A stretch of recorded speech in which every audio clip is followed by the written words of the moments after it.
একটা কথা, একটা আওয়াজ, একটা আলোচনা সারা দেশের সাধারণ মানুষের মধ্যে ছড়িয়ে পড়েছে। সেটা হলো ডক্টর ইউনূস সাহেব পদত্যাগ করতে চাচ্ছেন। পদত্যাগ করতে চাচ্ছেন, পদত্যাগ করতে যাচ্ছেন নয়, চাচ্ছেন। কেন চাচ্ছেন? যে উনি বিরক্ত হয়ে যাচ্ছেন, উনি হতাশ হয়ে যাচ্ছেন, উনি ভাবছেন যে ওনাকে সবাই পর্যাপ্ত পরিমাণ সহযোগিতা করছে না। যেহেতু সহযোগিতা করছে না, তাহলে উনি কাজ করবেন কিভাবে? উনি কাজ করতে চান। এই হলো বেসিক কথা। তো এই কথাগুলিতে বললেই যে মানুষ আবেগ আপ্লুত হয়ে যাবে, সেই বাস্তবতা বোধহয় এখন আর নাই। হতো আজকে থেকে যদি 9 মাস আগে উনি কথা বলতেন যে সবাই আমাকে সাহায্য করছে না, সহযোগিতা করছে না, আমি থাকবো না, মানুষ আবেগ আপ্লুত হয়ে যেত, মানুষের তো ঝাঁপিয়ে পড়তো। দেখুন, একটা জিনিস আমি এই প্রসঙ্গটা বলি যে এই কথা উনি যে পদত্যাগ করতে চাচ্ছেন অথবা পদত্যাগ করতে আগ্রহ প্রকাশ করেছেন, বিরক্তি প্রকাশ করেছেন, এই বিষয়গুলো কালকে সন্ধ্যার পর থেকে আমাদের কাছে আসলো কিভাবে? বিভিন্ন মিডিয়ার মাধ্যমে, সোশ্যাল মিডিয়ার মাধ্যমে। কিন্তু এই নিউজটার, এই ইনফরমেশনটার প্রধান এবং প্রথম সূত্র কে? প্রথম সূত্র হচ্ছে মিস্টার নাহিদ ইসলাম। উনি একসময় ইউনূস সাহেবের ক্যাবিনেটের মেম্বার ছিলেন। উনি বৈষম্যবিরোধী ছাত্র আন্দোলনের একজন নেতা ছিলেন এবং পরবর্তী সময়ে উনি এনসিপি নামক যে পার্টিটা গঠিত হয়েছে, যেটাকে অনেকে কিংস পার্টি বলেন, সেই এনসিপির বর্তমানে প্রধান ব্যক্তি উনি প্রধান মুখ।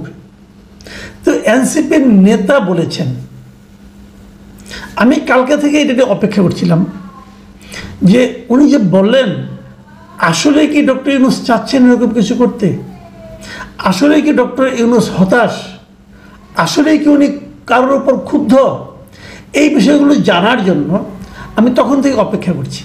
তো আমার অপেক্ষার পদ্ধতিটা কি, আমি কি কার কাছ থেকে জানতে চাই? দেখুন, ডক্টর ইউনূস সাহেবের একটা প্রেস উইং আছে। আমার জানা মতে এত বিশাল আয়তনের প্রেস উইং বাংলাদেশের আর আগের কোনো সরকার প্রধানের ছিল না। অনেকগুলি লোক এখানে আছে, press secretary, deputy press secretary, assistant press secretary, এরকম অনেক পদ, এবং সবাই যার যার মতো শার্প। এবং প্রেস সেক্রেটারি তো বিশাল ব্যক্তিত্ব, এবং উনি তো মানে এতটা দায়িত্ব নিয়ে কথা বলেন, জানে অনেক সময় উপদেষ্টার মতো বলার সাহস পান না, উনি সেটা বলে ফেলেন। ম্যান্ডেট নিয়ে অনেক কিছু বলে ফেলেছেন, ওনার কথা তো আর বলাই বাহুল্য। ওনাকে সবাই চিনে, এতটাই চিনে যে একজন ওনার সঙ্গে ইন্টারভিউ নেওয়ার সময় একজন প্রশ্ন করতে এমনও বলেছিলেন যে ওনার ভাবসাব দেখে মনে হয় দেশটা উনি এবং ডক্টর ইউনূস চালাচ্ছেন, আর কেউ না। যা হোক, সেটা অন্য প্রসঙ্গ। তো আমি আশা করেছিলাম যে এদের কাছ থেকে কোনো একটা রিয়াকশন আমি পাই কিনা, এরা কেউ বলে কিনা যে ডক্টর ইউনূস পদত্যাগ করতে চাচ্ছেন। আনফর্চুনেটলি এখন পর্যন্ত পাইনি। তাহলে তারা কেউ বলেননি কিছু। কে বলেছেন? নাহিদ ইসলাম। কেন নাহিদ ইসলাম? কেন? নাহিদ ইসলাম কি সরকারের মুখপাত্র? তা তো নয়। নাহিদ ইসলাম কি ডক্টর ইউনূসের মুখপাত্র? তাও তো নয়। আচ্ছা, নাহিদ ইসলামকে যে ডক্টর ইউনূস এই কথাগুলি বলেছেন, তার কোনো সাক্ষী আছে? ওখানে কি আর কেউ সাক্ষী দিয়েছে? দেয়নি। তাহলে আমরা কি করে জানলাম? নাহিদ ইসলাম বলেছেন বলে জানলাম। এমনও তো হতে পারে নাহিদ ইসলামের কাছে মনে হয়েছে, হয়তো ডক্টর ইউনূস কিছুই বলেননি। নাহিদ ইসলাম ভেবেছেন এভাবে বললে, নাহিদ ইসলাম কিন্তু একটা রাজনৈতিক দলের প্রধান, হয়তো নাহিদ ইসলাম ভেবেছেন এভাবে বাইরে এসে মিডিয়াকে বললে হয়তো তাদের রাজনৈতিক কোনো লাভ হতে পারে। হতে পারে নাকি? হতে পারে। তাহলে আসলে কি হয়েছে আমি জানি না। আচ্ছা, আরেকটা কথা বলি। এই কথাগুলো নাহিদ ইসলাম কবে প্রকাশ করলেন? বৃহস্পতিবার দিন রাতে। বৃহস্পতিবারের পরের দিন কি? শুক্রবার। আমাদের এখানে শুক্রবার দিন এই বাইতুল মোকাররম, গুলিস্তান এলাকা, বঙ্গবন্ধু এভিনিউ, এমনকি শাহবাগ পর্যন্ত লোকজন জড়ো করা খুব সহজ কাজ। ছুটির দিন থাকে, অনেকেই জুমা নামাজ পড়তে আসেন, তারা তো আধা ঘন্টার জন্য এখানে বাড়তি সময়, 1 ঘন্টার জন্য বাড়তি সময় দিতেও পারেন। এই জন্য দেখবেন কিছু কিছু পলিটিক্যাল পার্টি আছে, তারা সমস্ত আন্দোলনের ঘোষণা শুক্রবারকে কেন্দ্র করে দেয়। তাহলে অনেকে কি ভেবেছিল যে আমি বৃহস্পতিবার দিন বলবো, শুক্রবার দিন ছুটির দিন আছে, সারা দেশের লোক গাজীপুর, নারায়ণগঞ্জ, নরসিংদী অথবা মানিকগঞ্জ, মুন্সিগঞ্জ থেকে গাড়ি ভর্তি করে লোক সব চলে আসবে শাহবাগে, এসে তারা বলবে না ইউনূস তুমি যেও না, তুমি যেও না, এগুলো বলবে। এরকম ভেবেছিলেন কেউ? যদি ভেবে থাকেন, সেরকম ভাবনার কোনো বাস্তবায়ন দেখা যায়নি। কেন দেখা যায়নি? আসলে ওই যে বললাম, 9 মাস আগে যেটা ছিল ডক্টর ইউনূসের, সেই ইমেজটা এখন আর নাই। 9 মাস আগে এদেশের মানুষ তার উপর যতটা ভরসা করেছিল, সেই ভরসাটা এখন আর এদেশের মানুষ ওনার উপর খুঁজে পাচ্ছে না। কাজে যদি আমি ধরি যে উনি এক ধরনের সিম্প্যাথি সিক করেছিলেন, মানে মানুষের সহানুভূতি লাভের জন্য এই ধরনের কথাটা ছড়ানো হয়েছে, তাহলে বলবো সেটা একেবারেই মাঠে মারা গিয়েছে। এবং মাঠে মারা যে যাবে, এই বাস্তবতাটা পর্যন্ত উপলব্ধি করার, বোঝার মতো সক্ষমতা ওনাদের নাই। তারপর উনি বলেছেন, এখন নাহিদ ইসলাম সাহেব এখান থেকে বের হয়ে এসে কী বললেন? উনি বললেন যে, আমি ওনার কথাটাই পড়ে শোনাই। উনি যেটা বলেছেন সেটা বলেছেন যে উনি নাকি সকালেই শুনেছেন যে ডক্টর ইউনূস পদত্যাগ করতে পারেন। এটা শুনেই এই বিষয়ে কথা বলার জন্য বিকেলে উনি ওনার সঙ্গে দেখা করতে গিয়েছিলেন সন্ধ্যায়।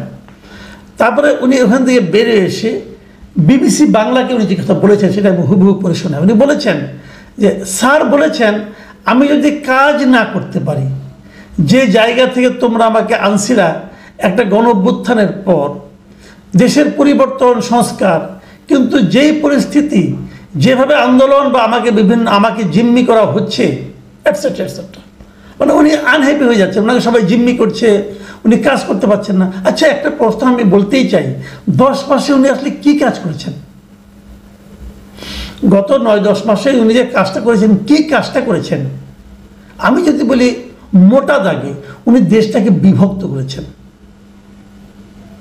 দেশটাকে ভাগ করে দিয়েছেন। উনি কোথায় দেশটা শান্তির লক্ষ্যে দেশটাকে ঐক্যবদ্ধ করবেন তা করেননি, উনি দেশটাকে ভাগ করে দিয়েছেন। উনি মব ভায়োলেন্সকে এক ধরনের প্রাতিষ্ঠানিক বৈধতা দিয়েছেন। মব ভায়োলেন্স যে কি পর্যায়ে পড়ছে আপনি চিন্তা করতে পারবেন না। আপনারা চিন্তা, আমি ভুল বললাম, চিন্তা করতে পারবেন না কেন? আপনারা তো দেখছেন, পৃথিবীর অন্য কোনো দেশের লোক চিন্তা করতে পারবে না আমাদের এখানে মব ভায়োলেন্সের নামে কি হচ্ছেটা কি। যে কোনো একজন লোকের দিকে আঙুল তুলে বললেই হলো সে স্বৈরাচারের দালাল, বললেই হলো সে স্বৈরাচারের দোষর, তাকে ধরে পিটাও মারো, কেউ কিছু বলবে না। এই বাস্তবতা হয়েছে। কয়েকদিন আগে দেখলাম ধানমন্ডিতে এক ভদ্রলোকের বাড়ি ঘেরাও করেছে কয়েকজনে, ঘেরাও করে বলছে উনি স্বৈরাচারের দোষা, তাকে অ্যারেস্ট করতে হবে। পুলিশ বলছে ওনাকে তো আমি অ্যারেস্ট করবো, কোন মামলায় করব? মবের যে লিডার সে বলছে আগে অ্যারেস্ট করেন, তারপর আমি যে মামলা দেব। ভাবুন কোন দেশে আছেন আপনি। এই দেশে চলেছে, তাকে পুলিশ ধরে নিয়ে গেছে, ওই মব যে করেছে সে, যে ভায়োলেন্স করে, ভায়োলেন্সের নেতা যিনি তাকে ধরে নিয়ে গেছেন, এনসিপির আরেক নেতা যে তাকে ছাড়িয়ে এনেছে। মানে এনসিপি ওই মব ভায়োলেন্সকে এক ধরনের প্রাতিষ্ঠানিক বৈধতা দিচ্ছে। আপনি এই কাজটা করেছেন, আপনি আর কি কাজ করতে দেয়নি আপনাকে বলেন তো দেখি। একটা কাজ বিএনপি শুরু থেকে বলছে, আপনি নির্বাচন জবেই করেন, একটা রোড ম্যাপ আমাদেরকে দেন। আপনি এখনো রোড ম্যাপটা দিতে পারেন নাই। কেন দিতে পারেন নাই? কোনো লজিক নেই আপনার। আপনি এত কিছু করবেন, এত কাজ দেখাবেন, একটা নির্বাচনের রোড ম্যাপ দিতে পারেন না আপনি। আপনি বলতেন যে আমি এটা 5 বছর পরে করবো, অথবা জুন মাসে করবো, কোন মাসে করবেন, কিভাবে করবেন, একটা রোড ম্যাপ চাওয়া হয়েছে আপনার কাছে, দিতে পারেন নাই। সবসময় এখানে এক ধরনের অস্পষ্টতা, এক ধরনের কুয়াশায় ঢেকে রেখেছেন আপনি নির্বাচন বিষয়টাকে। কেন? কোনো যুক্তি আছে?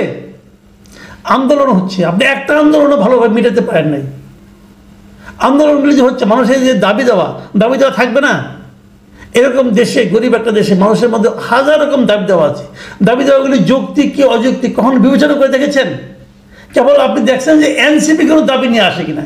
এনসিপি দাবি নিয়ে আসলে সেগুলো সব বাস্তবায়ন হয়ে যাচ্ছে। এনসিপি ছাড়া আর কারো দাবি কোনো বাস্তবায়ন হচ্ছে না। এই যে এখন যখন আমি কথা বলছি, এখনও তো শহীদ মিনারে দেখলাম পল্লী বিদ্যুতের কয়েক হাজার লোক গত 3 দিন ধরে বসে আছে। আপনি জিজ্ঞাসা করেছেন তারা কেন বসে আছে? ওই যে কয়েক হাজার ফ্যামিলি, তাদের দাবির কোনো যৌক্তিকতা আছে কিনা আপনি একবার বিচার করে দেখেছেন? দেখেননি। বিচার করার জন্য কোনো কমিটি করে দিয়েছেন? দেননি। আপনারা অপেক্ষা করছেন যে কবে তারা ওখান থেকে মিছিল করে যমুনার দিকে আসে, তারা পর্যন্ত আপনি কিছু করবেন না। যমুনার সামনে না আসলে আপনি হয় না। এই যে এতগুলি লোক মারা গেছে শহীদ, তাদের এখনো যাদের দেওয়ার প্রতিশ্রুতি দিতে পেরেছেন? পারেন নাই। এই যে এতগুলি লোক আহত হয়েছে, কয়েক হাজার লোক আহত হয়েছে, সবার সুচিকিৎসা করতে পেরেছেন? না, তাও পারেননি। আপনি কাজ করতে পারছেন না বলে হাহুতাশ করছেন, হুমকি দিচ্ছেন আমি পদত্যাগ করব। পদত্যাগ করে মানুষের সিম্পেথি আদায় করতে চাচ্ছেন কেন? বিরোধটা কোথায়? আপনার সঙ্গে বিরোধ হয়েছে বিএনপির সঙ্গে, বিরোধ হয়েছে কিছুটা আর্মির সঙ্গে। বিএনপি যা বলেছে সেটা আপনি বাস্তবায়ন করতে চাচ্ছেন না, অথবা পারছেন না, অথবা আপনার ইচ্ছার বাইরে গেছে। ইশাক একজন লোক একই কাজ করেছে। চট্টগ্রামের সিটি কর্পোরেশন ডক্টর শাহাদাতকে আপনার শপথ করিয়েছেন, সেই একইভাবে ইশাক আদালতে রায় নিয়ে এসেছে, তাকে আপনি শপথ করতে দিচ্ছেন না। আপনার এক উপদেষ্টা তাকে শপথ করতে দেবে না। তার ব্যক্তিগত জেদ এই কারণে কাজ করছে, জেদ এবং অনভিজ্ঞতা আমি বলবো। আপনি সেটাকে সাপোর্ট করে বসে আছেন। আর্মির সেনাপ্রধান তার ঊর্ধ্বতনদের নিয়ে একটা মিটিং করেছেন। সেই মিটিংয়ে তারা কী কী দাবি করেছেন, যে কথাগুলি বলেছেন সেটা মন্দ কথাটা কোনটা, সে কথা তো আমি মনে করি জনগণের ইচ্ছার প্রতিফলন ঘটেছে। উনি বলেছেন মোটা দাগে কয়েকটা কথা। একটা কথা হলো যে ওনার করিডোর দেওয়ার বিপক্ষে বলেছেন। অন্যায়টা কী হয়েছে? রাখাইনে করিডোর দেওয়ার পক্ষে কি আপনার ডক্টর খলিল, যার অতীত ইতিহাস দিয়ে নানা রকমের স্ক্যান্ডাল, ভালোভাবে পড়া যায় না, দেখা যায় না, দুর্গন্ধ চলায়, সেই খলিল সাহেবের বক্তব্য নিয়ে আপনি নাচতেছেন। খলিল সাহেবের দেশের প্রতি কোনো মায়া আছে? কিছু না, সে দুদিন পরে আবার চলে যাবে বিদেশে। তাকে বানাইছেন জাতীয় নিরাপত্তা উপদেষ্টা, তার জন্য একটা পদ সৃষ্টি করেছেন আপনি। তো এটা নিয়ে আর্মি কথা বলবে না? যদি যুদ্ধ একটা লাগাই দেন, যুদ্ধ তো আর্মিকে করতে হবে, খলিল সাহেব তো যুদ্ধ করবে না। সে তো নিরাপদে ফ্লাইট ধরে আমেরিকা চলে যাবে তার ফ্যামিলির কাছে। তো হলোটা কি? আর্মি আর কি আপত্তি করেছে? আর্মি আপত্তি করছে মব ভায়োলেন্স দিয়ে। তো মব ভায়োলেন্স নিয়ে আপনি থামান না, মব ভায়োলেন্স তারা আপত্তি করতে পারে না। অন্যায়টা কি? আর বলেছে যে ডিসেম্বরে আমাদের নির্বাচন চেয়েছে। এটা বিএনপিও চেয়েছে। বিএনপি চেয়েছে ডিসেম্বরে আমাদের নির্বাচন দিতে হবে। এবং বিএনপি এই ইশরাক কাণ্ডকে কেন্দ্র করে যে সমস্ত অপকর্ম হয়েছে তার একটা প্রতিবাদ করে বলেছে যে আপনার দুইজন উপদেষ্টা, ছাত্র উপদেষ্টা, তাদের পদত্যাগ চেয়েছে। এটাকে রাজনৈতিক দাবি, মানা না মানা আপনার ব্যাপার। এবং এই ধরনের দাবি করলে আপনাকে পদত্যাগ করতে হবে, পদত্যাগের নাটক করতে হবে। আমরা জানি আপনি পদত্যাগ করবেন না, এই নাটকটাই করবেন। আমার কেন যেন মনে হয় বাস্তবতা এখন যে মুহূর্তে এসে দাঁড়িয়েছে, যে অবস্থায় এসে দাঁড়িয়েছে, এই উপদেষ্টা মণ্ডলী, এই ক্যাবিনেট রিশাফল ছাড়া করা আর কোনো উপায় নাই। এদের উপর সাধারণ মানুষের কোনো আস্থা আছে এটা আমি মনে করি না।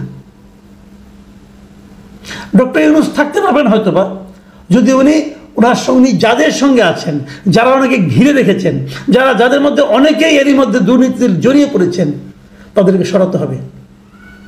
ফ্রেশ অ্যান্ড এফিশিয়েন্ট লোকজনকে দিয়ে আপনার ক্যাবিনেটকে রিশাফল করতে হবে, পুনর্গঠন করতে হবে, তা না হলে হবে না। এবং পুনর্গঠিত ক্যাবিনেটে অবশ্যই ছাত্র প্রতিনিধি এই সমস্ত বাচ্চা কাচ্চা থাকা চলবে না। কেবল তারপরে তাকে নির্বাচনের সুনির্দিষ্ট তারিখ ঘোষণা করতে হবে এবং যে কোনো ধরনের মব ভায়োলেন্স শক্ত হাতে দমন করতে হবে। যদি এগুলো করতে পারেন, কেবল তাহলেই আপনি পদত্যাগ করতে চাইলে সবাই এসে আপনাকে হাতে পায়ে ধরবে, না আপনি থাকেন। মানুষের প্রতি ভালোবাসাটা তৈরি হয় কিসের উপর? ভালোবাসাটা তৈরি হয় তার কাজের উপর। তেমন কিছু কাজ করেন, মানুষ আপনাকে আবার ভালোবাসবে। প্রিয় দর্শক, এখন এই পর্যন্তই।